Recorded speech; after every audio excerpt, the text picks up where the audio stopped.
The broadcast is now starting. All attendees are in listen-only mode.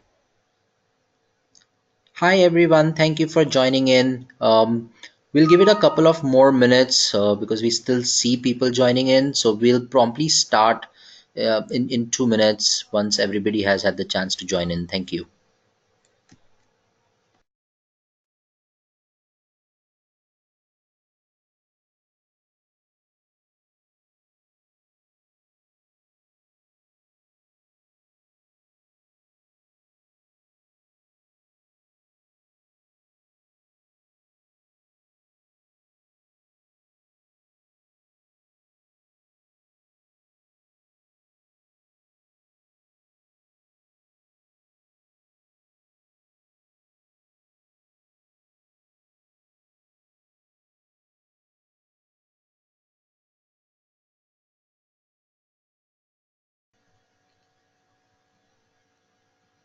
Hi again, we'll be starting in a minute or so. Stay tuned. Thanks.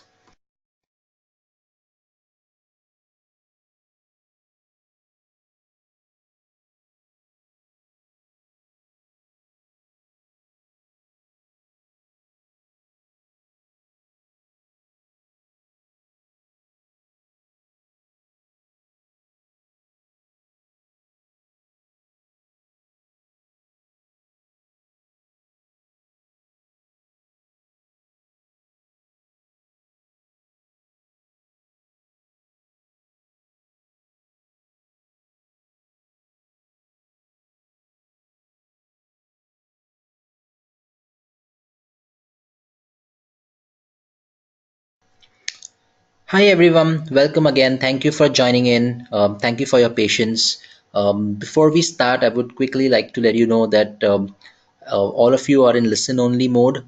In case you have any questions, feel free to use the chat functionality. We will be taking questions at the end. So if you have any questions along the webinar, please just send them over via chat. Um, so I'm going to quickly introduce our speaker for the day and then hand it over to Otto. So Otto is the Vice President of Marketing Automation practice at eDynamic. Otto has been in the digital marketing space since 2006 and has been delivering digital experiences since then via email marketing, website design and development, and implementing marketing automation platforms. He has owned and ran his own web development company in the past, and he has also built consulting practices in both Oracle and marketing and Adobe Marketing Clouds, and is specialized in B2B marketing and CRM integrations with marketing automation systems. Without further delay, Otto, over to you. All right, thanks, Paresh, and again, welcome everybody. Obviously, we're here to talk about integrated lead nurturing with marketing automation, and as you heard, my background is pretty predominantly in marketing automation. I did have a stint as a web development company owner where I did a lot of web development projects as well. And I think what you'll start to see with lead nurturing is that it's starting to become a lot more unsiloed than it used to be. So you used to have, the outbound marketers working usually in an automation platform, kind of having their own idea about lead nurturing, and then the inbound marketers on the website platform and dealing with search engine marketing and ad had kind of another idea, and then the sales team, of course, had their own idea as well. And that's all starting to become stitched together. So we have to really think about the full integrated picture. And that's really what I'm here to talk about today. So I'll just get right into the presentation really quick, a couple words about who we are at eDynamic. We are an award-winning global digital marketing and technology agency. We focus 100% on customer experience and delivering customer experience.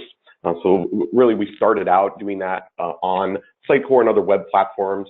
We focused on becoming a partner of Sitecore's back in 2003, and we've been gold partners since then. As you can see, we've delivered a lot of projects on Sitecore. Really, what that kind of showed us as we were delivering these projects on Sitecore is, as time went by, more and more people were trying to integrate, things like the platforms over on the right here, marketing automation platforms, other inbound marketing channels that they're trying to bring into their website. So we started to integrate a lot of these other platforms with Sitecore, and as a result, we formed partnerships with other marketing cloud partners. So now we're partnered with Salesforce Marketing Cloud, Oracle Marketing Cloud, Marketo, Microsoft, as you can see, and it really has changed from a You go to your web developer for your website, you go to your email marketing agency for your email campaigns. You've got a CRM agency managing your Salesforce instance or your CRM platform. And again, that's all starting to become centralized, where really it has become centralized in a large way. So if you can't take the entire process of lead management across the inbound channel to the outbound channel to the opportunity management that's happening on the sales side, you're really missing the full-on optimization, and you're not going to get the full ROI that you really should be getting out of your campaign. So you really have to look at it from a holistic approach at this point. So that basically told us that we needed to really beef up our services. So we started adding beyond just site core development, a lot of marketing services, and now we really deliver a full suite of digital marketing services, from demand generation, campaigning and personalization strategy, to UX and customer journey mapping. And we've got all of the technology chops in terms of implementing these systems, getting them integrated, and making sure that you're actually getting out of them all the money you're investing into them, and then some, of course. This kind of brings us into what we want to talk about today, which is customer experience, and how do we actually drive customer experience through an integrated lead nurturing process. So every business is a CX business. This is actually something that is kind of a new idea, because a lot of the times in the past, this was kind of cordoned off to B2C businesses, service businesses. There were a lot of businesses out there, especially on the B2B side, that didn't really think they had to worry about CX, and to a certain extent they kind of didn't in the past. But today things have changed, and even the business B2B buyer is really starting to want that personalized, relevant, contextual experience throughout the sales and marketing process. And there are a couple stats here to prove it. So Salesforce ran a poll and said that, and this was all the B2B buyers, 70% of them said that it's absolutely critical for companies to provide a personalized experience in this day and age. Forrester found out that 74% of business buyers conduct more than half of their research online before making an offline purchase. This might not be surprising to a lot of you at the current moment. This has definitely been where the trends have been going over the past few years. But if you think about this, what this means is that these B2B buyers, before they're even ready to talk to anyone in your company, they've already gone through more than half of their decision-making process. So that means they have to be doing it on your website, through your emails, so the information they're getting through those emails. You've got a mobile app of some sort, maybe they're getting pushes there, but they're not talking to anybody. So in terms of creating relevancy through those channels, you really have to make sure that you've got them connected in the right way. If you don't, then you're not going to be able to create this type of relevancy. And a lot of buyers are starting to get frustrated with companies who cannot deliver this type of contextual experience. Again, that's relevant from the time they're a prospect, when they're unknown to you, as the supplier, all the way through when they become a customer, and then beyond that as you start to onboard them and create advocacy. So it's very, very, very important for any business these days to really pay special attention to customer experience, or else, again, you're going to see your numbers start to go down. So a couple of reasons why companies, can't actually provide that across the entire buying process. The number one reason, and again, probably not a surprise to a lot of you on the phone right now, is that your data lives in silos. So you can't connect it together. You can't measure what's going on between lead conversion, lead nurturing, and opportunity management. And you can't actually take a look at those reports and see where you need to make some improvements, and maybe where you need to even cut effort out altogether. So you're not really connecting the experience internally, which means you cannot connect the experience for the customer as you start to message out externally to them. The next one is poor quality sales leads, and of course this is something that obviously a lot of sales teams out there turn around and complain to marketing teams about. They want a lot of leads, so of course they want volume, but if they're not getting quality, they're going to turn around and start complaining about that as well. And in order to really deliver quality leads, and I should really say prioritize leads, so that sales doesn't spend hours of their day calling leads that simply aren't ready to be talked to. Remember, a lot of these buyers now are spending more than 50% of their decision-making process, as we saw from the previous stat, online, considering information that you're surfacing up to them before they even want to get involved with sales. So really, we need to make sure that we're evaluating our customers as they're on this buyer's journey and looking out for those buying signals and those real signals that say, hey, you know what, I'm ready to take the next step and talk to the sales team. And that's when marketing can say, hey, we've measured the thresholds for this. We know what the indicators are. You know, we've got the analytics reports to show you. So we aren't going to mark a lead as, you know, a hot lead or a qualified lead or whatever the designation is that you're going to put on those types of leads. So sales, you can have the data, you can see all these leads, but honestly, don't talk to them until we say they're ready, because it's going to be too early, and what you're going to start to see is those leads are going to now shy away. And so really, we've got to make sure that we measure what an actual MQL is, and we figure out where within the buyer's journey that MQL process should sit. That's one of the things, and it's really just a matter of where do we measure it. We can really improve lead quality that go to sales just by making sure we've got that threshold marker in the right place. Maybe we need to just move it a little bit, and that's all we need to do. And then looking back at the customer, when the customer is kind of going through their own experience, it's fractured customer experience that really leads to lost sales. And internally, again, what that means is that you don't have a true single view of the customer across the entire journey. So if you're not able to marry that up between, you know, what they were doing on your website and having, you know, the right analytics tools capturing that activity, measuring it, feeding it into a known profile, and then making sure that once they've identified themselves to us, we're continuing to have the same conversation when we start pushing outbound messages to them as they were already having with us as they were navigating our site. That's really what we need to do to unfracture our customer experience and make sure that it is cohesive across different points in our relationship with the client. That's really what we're starting, as a relationship with our customer, and we have to make sure we're pushing that down the right path at all times. So what we've done at eDynamic is we've taken all of this information, we've taken all of these pain points we've seen over the years, and we've come up with a philosophy really called the revenue engine. And what the revenue engine is really a fully integrated approach to customer experience. So the way we see it is that you've got you know, your typical sales funnel, and just about everyone uses the sales funnel. So we decided to use it to and just keep things simple for everyone. The way we look at this, though, is that you've got your top of the funnel, which is for us really your inbound marketing strategy. Those are the anonymous people who are coming into your domains, interacting with you in certain ways, and they're really, at that point, we're trying to convert them into a known person so that we can start the middle of the funnel tasks, which is really where we start in on lead nurturing.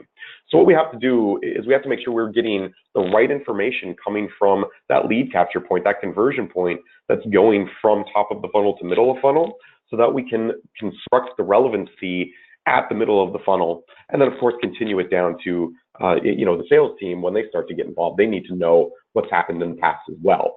So we need to have, again, a coherent story that we're telling across this entire top, middle, and bottom funnel journey that your buyers are going to be on. And what we've tried to do from there is we've tried to take that and boil it down into what are the operational things that we can do, and what are the platforms we need from a technological perspective to make all these things happen. And these are just some examples of some of the things that we see at each stage, that we've actually delivered for clients at each stage, and some of the actual platforms we've used to deliver it. So this is really just a full-on picture. Obviously, you might have different platforms. You're going to have specific things you're using at each one of these stages. But again, the point is to make sure that we're stitching it together and that we have the proper technology as well as the proper business process to make sure that we can integrate this experience for our customer. So moving on from here, it's really about creating a conversation that's relevant with your buyers. That's really what integrated lead nurturing means, is that you're creating this conversation. They've actually started the conversation already with you by coming to your website and interacting, you know, with the ads that you've sent out to pull them in. And now we've got to continue to have that conversation, and we've got to push it forward, again, at every point along the way. So how do we do this? Really, before I get into how we do this, I want to give you an example of what the end-all result is once we have all of this infrastructure set up. So I'm going to go through just a little scenario that kind of starts out by showing what it looks like from the customer perspective when we do have these things plugged in. It'll be a simple example, but it'll just kind of illustrate what we're getting done and the different pieces of information that we need to collect along the way and make sure are synced between platforms in order to get this to happen. So here we are. Let's just assume that we are Stephen Pancini here, and I'm Stephen, and I'm on my LinkedIn page. Maybe I'm linking in with other people. Really, American Express has an ad campaign they're running on LinkedIn, and they've got this ad surfaced up to me. I work here for Atlassian. I'm a business traveler. They're actually, got an ad for business travelers. I see that, so I click on it. At this point, American Express has no idea who Stephen is. All they know is that they've got somebody who clicked on their ad for business traveler credit cards, and they got to a landing page. And the default landing page looks like this. So what's happening here is as Stephen clicks on that link, the analytics system that they've got plugged into their site, and it could be any number of different analytics systems, starts to collect information. So they know that the source was that LinkedIn ad.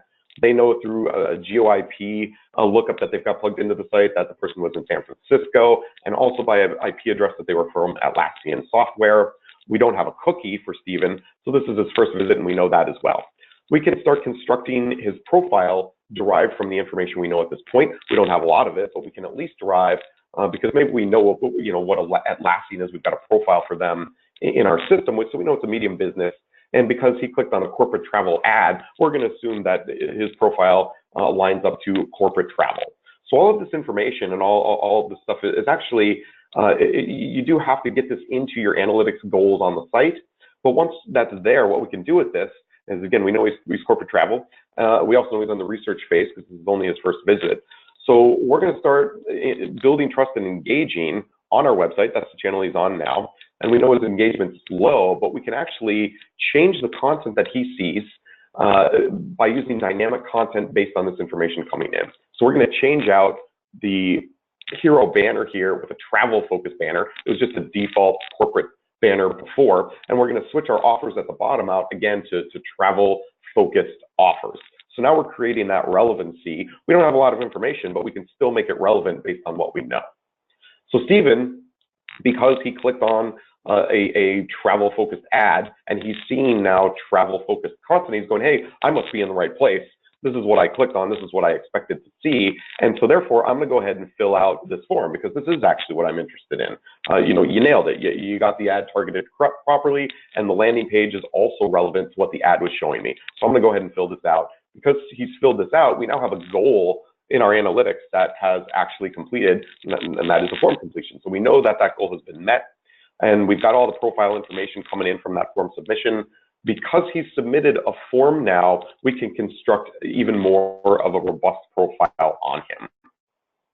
We can also, because another goal has been submitted, we can actually commence account-based marketing on this. So this is going to sync over to our marketing automation platform, and we're going to start sending out emails based on this information as well, if we happen to know who Stephen is. We may or we may not, but if we do, we're going to go ahead and trigger off campaigns to start running for Stephen. If we don't know who he is, we'll still complete the goal, but we might not be able to kick that off yet. His profile is now upgraded to a potential lead because he has submitted a form. And we've put this interstitial page up, and we've said, hey, based on your answers, we've got a couple offers here. Why don't you just let us know which one is the right one for you? So Stephen says, hey, I like the corporate gold card. He's going to click on that one. Because of that, we've got another goal. He's selected a product. We know what his interest is. He's having this conversation with us, really, on our website. Nobody's talking to him. We haven't even sent him an email, but we're still having a conversation with him, and we're keeping track of what we've said. We want to remember it for the future. So his profile has now got a product selection. We know it's the corporate gold card, so that's now on his profile. And now let's say he comes back to the website a little bit later on, maybe a day or two later. So now we're at visit 2. We know all of this information about him already because we've got it in this cookie. And we know that we need to display the gold card specific content here. He's already submitted the form, so he doesn't need to see that anymore. And we're just going to update the content here to make sure it's very specific to the actual product selection that he made, so the corporate gold card. He's already seen the travel banner, so we'll swap the ones out at the bottom. And now he's got some other stuff that he can actually click on. So he's going to actually, see this report. He's still interested in some of the particulars of why he should get the gold card. He's going to view the report. So now we know that he's downloaded that report in red. That's another goal. We also know that he's watched this video. He's clicked on that. There's another goal. Video is watched. And because he likes what he heard in those two pieces of content, he's going to click on this Get Started link up here. Now, again, this is all dynamic content. So it would be different if the person who's looking at this site had a different persona. If their profile said that they were just, a business buyer and had nothing to do with travel, we won't show them, the travel gold card. We'll show them completely different content, and that's going to be based on the behavior that they had with us before. So again, Stephen clicks on the Get Started link, and this brings up another page with a form. Now we're actually collecting some identifiable information. We've got first name, last name, email address. If you remember, we didn't collect that before. We only collected some information about his company. But now we're actually getting some information about Stephen personally. So he submitted this form. We know that that is a request for a callback. So now we've got some information again that we're going to share between all of our systems. It's Stephen Boncini. We know that now. He was unknown to us before. He's from Atlassian. We've got his email address. And we can start actually sending out information to our CRM now because we have a record. We couldn't really create a record in CRM before because we didn't have identifiable information. Now we do. We're going to share that over there. He's still going to be a cold lead as of yet because he's not qualified, but at least the CRM system knows that we've got another prospect that we can go after. Also, because we had this ABM commencing goal and we now have Stephen's email address, we can start sending him some emails. So we're going to kick off an email campaign, and we actually could pull through Stephen's exact picture if we know it. So our strategy has now changed down at the bottom here to convert and nurture. We were just trying to engage with him before. We've gotten that conversion. We know who he is. He's identified himself. Now we can start nurturing. So our channel is going to change to email and or direct and or other outbound channels. So again, we're kind of switching platforms from CMS and analytics over to the marketing automation platform at this point. And our engagement just updates to Medium. Now, this is an email that we end up sending Stephen after he submits this form. We trigger it automatically, so we don't have a manual person sending this email out. It's going to go out automatically. And again, we've got some dynamic content. We knew Stephen was interested in the gold card. We've still got the gold card banner up here. The text that's in the body is, again, specific to travel and to Stephen's profile. And we've even got the general manager at American Express for the global business travel department here in our third piece of dynamic content. Again, if this was a different profile, we would have different pieces of content for all three. It would change automatically as the email gets sent out. So Stephen decides that, that's great. I've received the email, so we know we've sent him these member benefits, but let's say he doesn't even click on the email. He comes back to the site later on, though, at visit 3, and because he's already been sent that email and he's submitted the form previously, we now have the ability to change the content again. We're going to surface this content up that he already saw in his email and make sure that he has another chance to complete that action. Because you know what, he's a busy guy. Maybe he wasn't able to click on that email at that moment, or he looked at it and said, hey, I want to do that. Something else came up, he got distracted, he forgot about it. So now he's coming back onto the site, even though he didn't click on that email at all. And he's getting the content served up on the website because the website is in communication with the marketing automation platform. It knows that it sent that email. It knows which content that email had in it based on the profile information that's shared between both systems. So that's where we really get the integrated lead nurturing approach, and we're able to make sure that, again, we've got a relevant conversation continuing to happen with Stephen. And not only that, but we're pushing that conversation forward. We're not just surfacing up the same content we had before, because really nothing's changed on his profile. We still know that same information. What's different is that we know we've sent him that email, and we know he's seen this in the past, but he hasn't actually booked this meeting yet with Gene Morris. So we know we need to surface that particular piece of content up at this moment. So it's beyond just looking at a person's profile and serving up content based on what we know about them as a person. We're now bringing in the moment-to-moment engagement, and we're making sure that our conversation is being had at the right point within that process. We're not going backwards. We're not going too far ahead forwards. It's exactly the conversation we need to have with Stephen at this moment in time. So Stephen goes ahead at this point and he books the meeting. And then we've got another goal meeting booked. His engagement's high. He goes ahead and has that in-person meeting, and he actually makes the deal, and he gets travelers credit cards for his entire team. So there's our conversion. All of this, of course, the sales rep puts into the CRM, and then we can use that closed opportunity amount information to attribute revenue back to the marketing campaigns that made all of this happen. Because we have all of this data, we know which campaigns we sent, we know what the outcome was, we can tie back the actual conversion, the actual sales conversion, meaning the ROI to this campaign. It's not just, did he click on the email? You know, who really cares about that? Did he buy at the end of the day is the real question we're trying to answer. And did he buy as a result of our marketing campaign? So we got the conversion, we got the customer acquisition complete in this scenario. We also have a dashboard we can look at the entire process, the entire journey Stephen went on. That is updated in real time as he continues on his journey. And again, that's shared between the marketing department and the sales department. So everyone sees what's going on with Stephen at any point within his buyer's journey. Okay, so the next thing I want to do is get into how we set up to get that scenario to happen. How do we set this up for success? I do want to take a quick pause though and see if there might be any questions that have come through in the chat. So if anyone did have any questions before we move on, certainly put them in the chat, and I'll just give 10-15 seconds to see if anything comes through.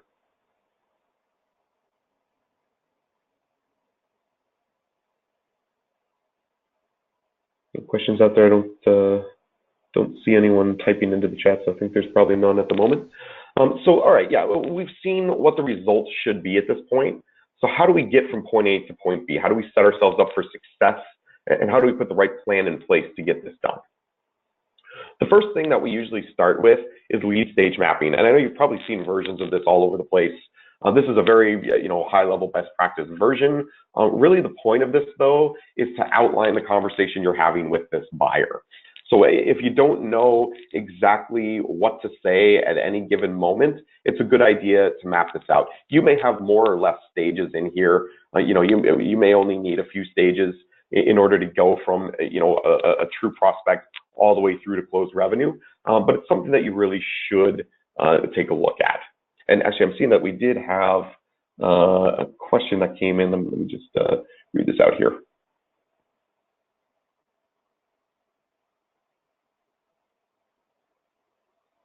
So the question over here is, before we originally landed on the first landing page, how has the content changed to a more customized view, and how long does that take? So that first landing page, let me go back here and just address this question. So as we landed on the page back here, just go. So we had a page we originally landed. I showed you how all of the dynamic content came in here. That actually happens in microseconds using a personalization engine within your CMS.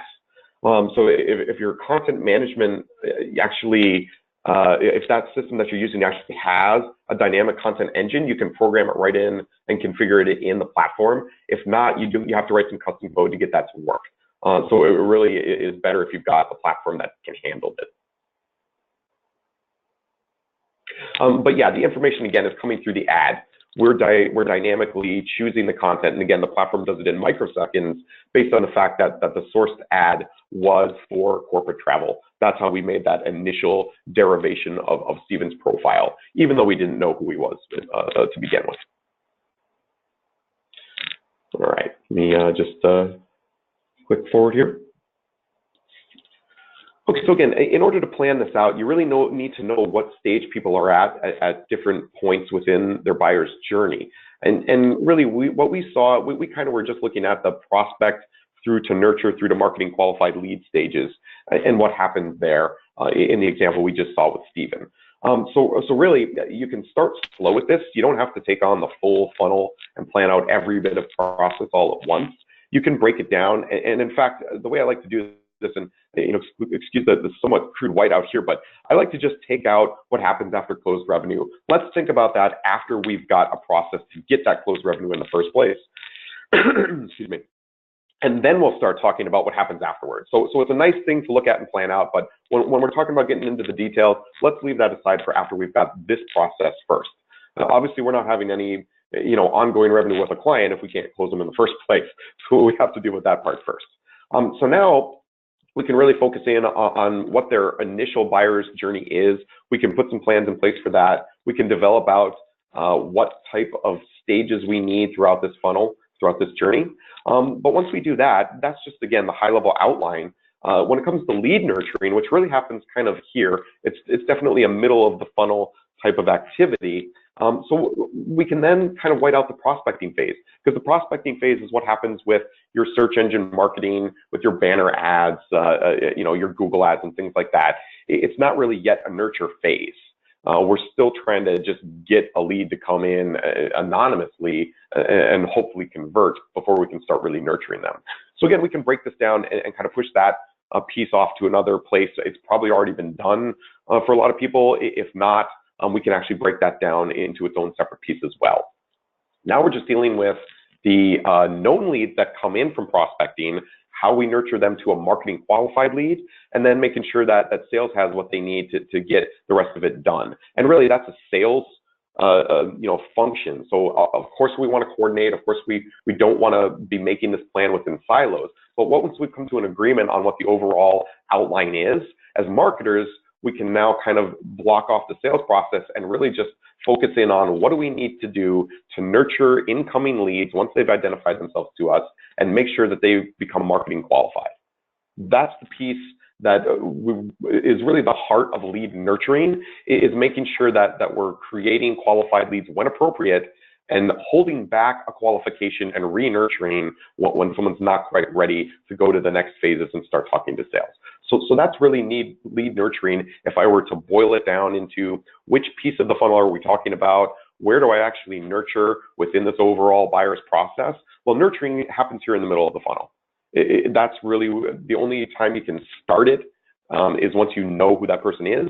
And then again, it'll go across the rest of the stages, but it really becomes more in the background once it's a marketing qualified lead and once the sales team has really picked up the ball and started to manage the opportunity process after that. So what do we do once we have this all kind of mapped out? And again, high level, map it out, just make sure everyone's on the same page. Then we can drill down into the details of what happens at each phase. And that's kind of the next step is, let's align your lead stages to campaigns that you can actually run. And those campaigns, really, the goal there is how are we going to advance our conversation, the conversation we're having with this buyer at each stage.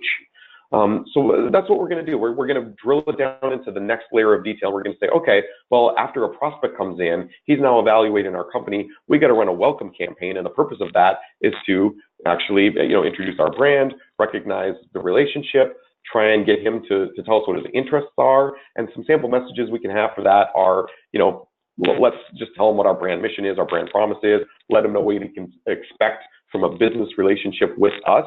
And then just make sure that we can capture some subscriptions and some preferences so that we can give him some further relevant information at the learn phase. So it's how does the campaign we're running at this stage further our lead and get us set up to have the next sentence in the conversation at the next stage in their buying process. So again, this is an example. You might have completely different numbers of stages in here, but really this is the next piece. Map that out. Make sure that you understand what you're trying to do and what conversation you're trying to have with that client as you're trying to push them through these funnel stages. If you don't have a goal for that, you might not need that stage. If you can't come up with, well, what should we do in this learn education campaign? You know what? Maybe you don't need that one. Maybe you can just go straight to justify. Maybe you've already covered that and evaluate. But it at least gives you a map to look at to sort out what the process should be. Now, once the process is sorted out, we have to go and make sure we know who we're talking to. So, I mean, this is a very familiar kind of persona map diagram where you're trying to think of, what your customer is thinking and feeling, what they're seeing, what they're hearing, what their pains and gains are. This is very typical. It's a good exercise to go through just again to make sure that all of your teams are on the same page.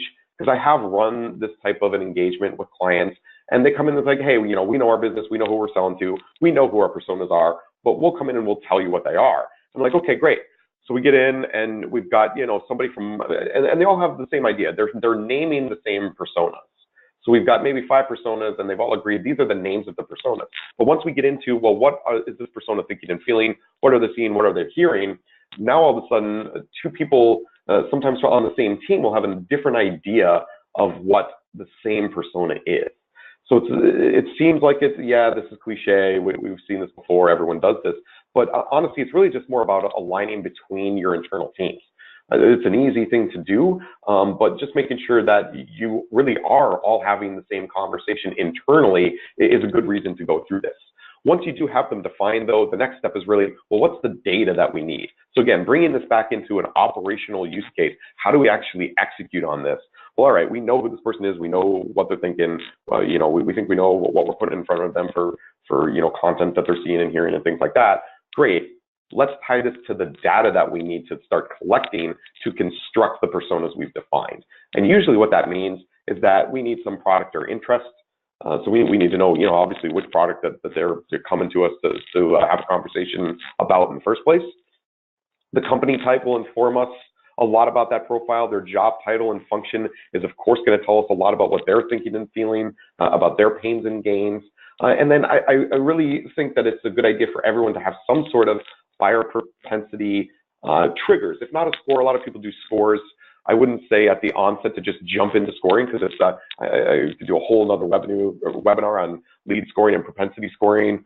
And in fact, I think I will be doing a lead scoring webinar a little bit later on in February. But at least have just a trigger. Know that if someone had interacted with this type of content, that probably means that they've got a propensity to buy. So tag your content as high value. You don't necessarily need to come up with a scoring formula, but at least know that if someone downloads a white paper, well, they've got a higher propensity to buy than someone who just hit a landing page and didn't do anything else. And then another thing that's usually pretty important is location. Obviously, if your business is regionally focused, that's very important. That's all going to be information that we can collect on a website even before someone has really filled out a form to derive that information. So we can, as you saw, we started constructing the user profile, that persona, before Stephen even made himself known to us. We didn't know who he was. We already were able to derive a profile. So that's why you would want to go through this type of exercise if you haven't already. And again, I know this comes up a lot and a lot of consultants do it, but it does have some value. Now, I want to pause for questions again. So that was kind of the planning phases. What do we need to do to just kind of block off, the bigger tasks and the more detailed tasks we need to drill into. I want to go into how we operationalize it next. But again, I want to just pause real quick to see if there are any questions out there. So I'll give everyone a minute or two, a little bit longer this time to type out the question.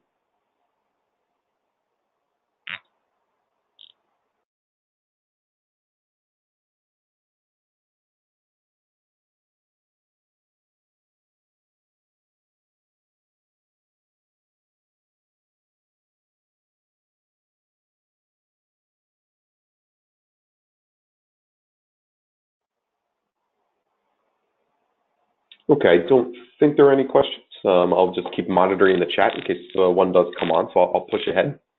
So again, we've seen, again, the results. We've seen kind of the overall high-level plans we need to consider to get us all on the same page, making sure that, again, all of our teams, inbound marketing, outbound marketing, and sales are all going to have the same conversation across that buyer's journey, and we're going to make it relevant. We've seen what we need to do to plan that. Now, what do we need to do to actually execute it? How do we set up our teams, our actual admins and marketing managers who are going to be doing, the manual work here?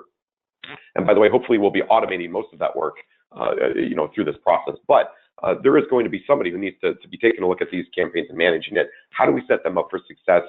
And how do we make sure that we've given them the tools to actually execute and operationalize the plan?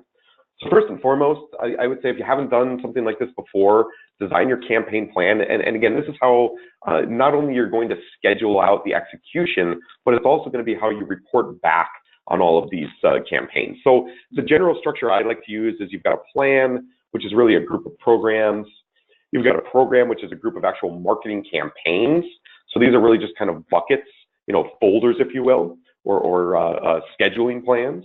And then under that, this is where you really start to get into the details. The campaign is your actual workflow. So of course, if you're working in marketing automation system that allows you to build out a visual workflow, you'll have folders for the plan and the program, and then you'll be able to actually build out your workflow.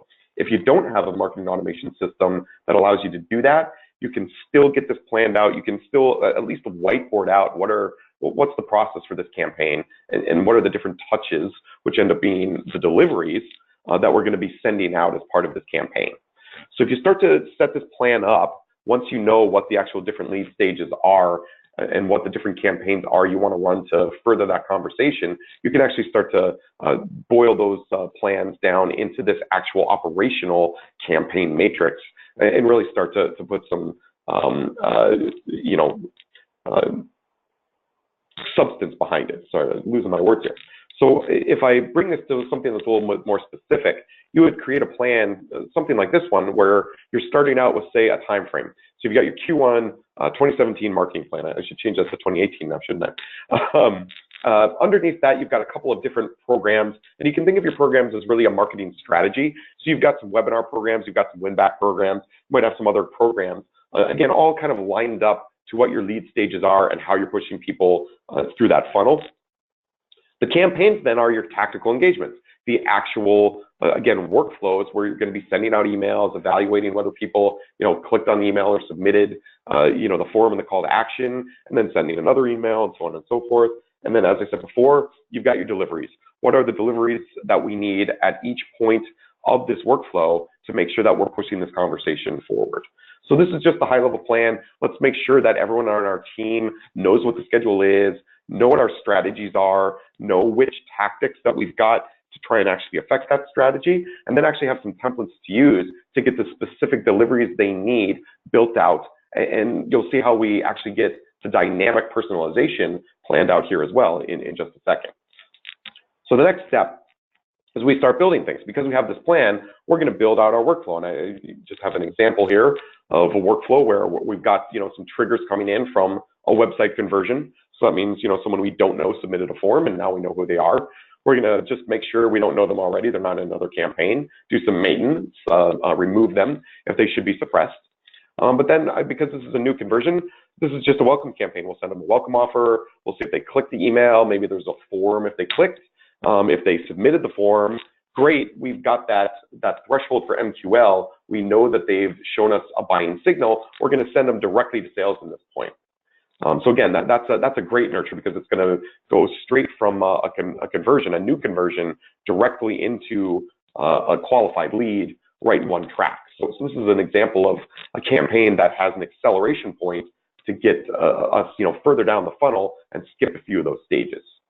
If someone doesn't engage, maybe we'll wait 3 days. We'll try and remind them. We'll take a look again. If they still haven't engaged, we'll move them to a list, and we'll maybe try and reactivate them later. So again, we're just going to get this flow out. If it's a whiteboard or if it's in a platform, doesn't matter. The point is, what we really need is a template to use so that when we want to actually send out an offer later, we've got a template already built out. We've also got this automated. So we've got a point where we've got a welcome campaign that's always going to go out when we've got a new conversion. We don't need to think about a manual person coming in and actually saying, okay, I just saw this contact come through, so now I have to go and send out an email, or at the very least add them to a list and then schedule it for later. It's going to happen automatically. That's the goal. That allows us to really, of course, think about running more ad hoc campaigns, because we already have 80% of our marketing automated. So we can move our what our human brains are working on from manual process to actual new strategies that we can use to optimize our results. And that's the real goal. So that's why we're going to want to come from that higher level plan where we've defined which campaigns we want to run and start to actually build out the templates to automate it all. This is how we operationalize. We don't really know what campaigns to build before we go through those first few steps in the planning phase. We can certainly run ad hoc campaigns and really micromanage them, but that just means that we've got a lot of people running around doing manual tasks all the time, instead of thinking about, well, how do I optimize more marketing? How do I make sure I'm having better conversations with my prospects? So we're also going to want to, of course, templatize our content. And as you can see in this example, yeah, we've got some blocked off images and stuff, but we also have callouts for where the personalized images are going to be, where that personalized content is going to be. And that's important because that's going to change based on those profiles. And it's a simple thing, but it's a step that I really see a lot of groups miss, a lot of organizations that they go through the segmentation, they go through the persona mapping, they know which personas they're trying to target. They've even got campaigns where they're funneling different people into different campaigns, and people are getting different content, but it's still a manual process. It's still a little disjointed because you're not using dynamic content directly within your email or directly on your site, as we saw in our example with Stephen. So this is the part where you need to, yes, build out the templates that are going to be used for your deliveries, but call out where those personalized parts are going to be. And once you've done that, you can start to do a content to persona mapping exercise. So in this case, we've just got a few sample personas we've defined. First-time customer, we've got a piece of creative, an email that has 1, 2, 3 different dynamic content snippets. So the rest of the template that anyone receives is going to be the same, but this first-time customer is going to have, the top left header is going to have this snippet of content we created for first-time customers. The middle is going to have the other snippet for a first-time customer, and the bottom will, again, have a relevant snippet.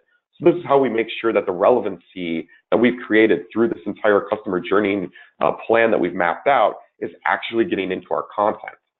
Again, this probably seems like a real simple thing. Like, yeah, obviously we would map that out. What I see is a lot of people will map it out in a silo. They'll map it out for one campaign, or they'll map it out in one template for an email, and they won't map it out on their website.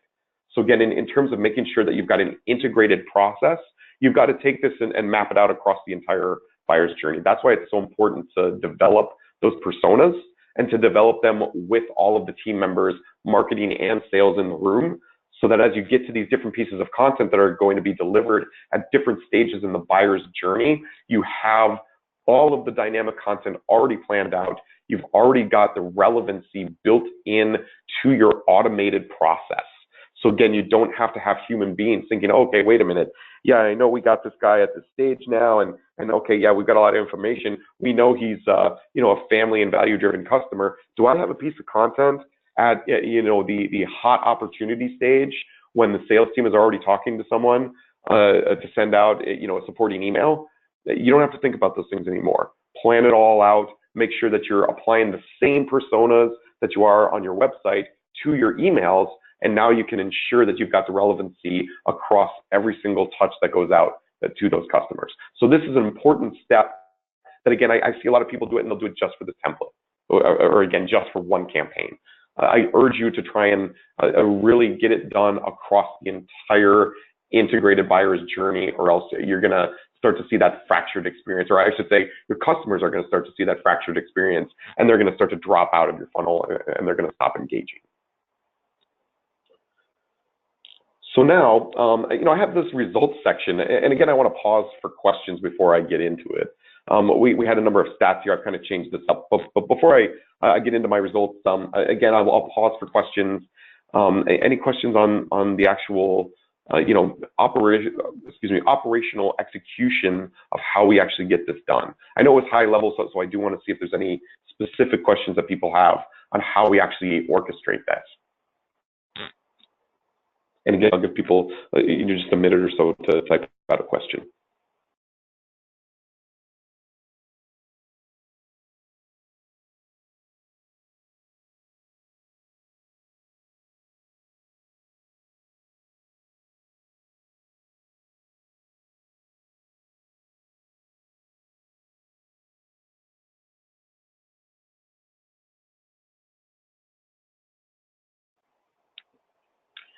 Okay, I don't think there are any questions coming through, and again, we'll keep monitoring the chat to see if there are. Now, the results, I have a story about this. I used to have some stats about various results that people were getting, and there's a ton of them out there, from Gartner and Forrester and all the usual suspects. And some of them were getting a little stale. Some of them were pretty obvious. People had heard them before, and that they kind of knew that this was the story. So instead of showing some of the same old stats, I have a little bit of a story, recent story. I was actually at a Salesforce conference in New York about a month and a half ago. It was mid-December. It was one of their satellite conferences, to their big Dreamforce conference. It was their New York World Tour. And I went to one of the sessions there where their senior email marketing manager gave a presentation that was kind of similar to what you've seen here. He was talking about how he was actually switching from static emails to emails with dynamic content. And again, this is an email marketing manager, so the only thing that this person deals with at Salesforce is their emails. He doesn't deal with the website content. He doesn't deal with constructing personas for what's going on the website. He's only specifically working with emails. And in 2016, they were doing it pretty much in batch and blast, spray and pray form. Everyone was getting the same email. Maybe they'll do a little segmentation, send out a couple of different emails to some different audiences. But again, no dynamic content was being used. And his initiative was to go from using these static emails to getting relevant contextual dynamic content into his emails. That was his biggest initiative between 2016 and 2017. So he set up the process for it, and he launched that initiative in 2017, and it was running the entirety of 2017. And when he gave this presentation in December, it was at the end of their fiscal year, a full fiscal year of using dynamic content in emails, just emails, was what he had set up. And by the way, I've got some of the specifics. I actually have some pictures of his slides. He used about 5 personas, just to let you know, in terms of the number of personas that he had set up and the number of pieces of dynamic content that he would have to create. It was just 5 versions. So 5 pieces of dynamic content per content template was what he was talking about. Nothing crazy. Because of that, his year-over-year closed pipeline increase, this is his slide from the presentation I saw, was 88% increase in closed pipe, not generated pipe, in closed pipe. So these are the type of results that people are seeing just by going from static emails to dynamic emails. We're just talking about one channel here. So I can tell you that if you do go through the process of making sure that you have that aligned across all channels, your inbound website channels, your email channel, and there are other outbound channels as well, mobile pushes, social, even text message is still very relevant these days. Making sure that that relevancy is across all channels is going to show you, similar types of numbers across every marketing channel you might be communicating through. So that's how important relevancy is, and those are the types of increases you can see if you really go through the right steps, do the due diligence upfront, and automate the process. It can really, really increase what you see in terms of ROI and attribution back to your marketing campaigns. And that's it. That concludes my presentation. I've left a few minutes left. I know we're getting close to the top of the hour, but of course I'll leave a few more a few more minutes for additional questions. Thank you all for attending. We have also recorded this session, so if you did want to go back and take a look at any of the slides or hear again something that I may have presented, we will have a recording out there, and you can always get in touch with us if you have any questions for us about getting a good lead management and lead nurturing process developed at your business. We'd be happy to talk with you, and that's it for me. So again, thanks everybody, and we'll just leave a few minutes to see if any questions come up.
Okay, we've got no questions that have popped up yet.